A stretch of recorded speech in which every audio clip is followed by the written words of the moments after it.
સુરત શહેરમાં જોખમભરી મુસાફરીના કિસ્સાઓ હજુ પણ અટક્યા નથી.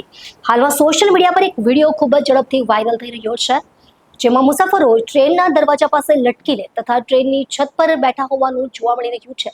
આ વિડીયોની પુષ્ટિ અમારી ન્યૂઝ ચેનલ કરતી નથી. સુરતમાં ફરી એકવાર ટ્રેનના દરવાજા પાસે લટકીને મુસાફરી કરતો વિડીયો વાયરલ થયો છે.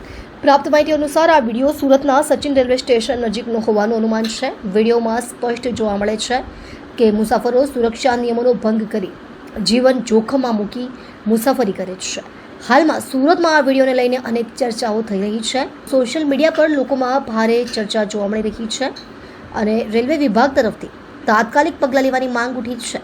વિડીયો કયા સમયગાળાનો છે તે હજી સુધી સ્પષ્ટ થઈ શક્યું નથી, પરંતુ અનુમાન લગાવવામાં આવી રહ્યું છે કે આ પહેલાંનો કોઈ કિસ્સો હોઈ શકે છે જે હાલ ફરીથી વાયરલ થયો છે. ટ્રેનમાં રીતે જોખમભરી મુસાફરી રેલવે વિભાગ માટે પણ પડકારરૂપ છે. આવી ઘટના માત્ર મુસાફરોના જીવન માટે જોખમકારક નથી, પણ સમગ્ર રેલવે વ્યવસ્થાની સુરક્ષા સામે પણ સવાલ ઊભા કરે છે.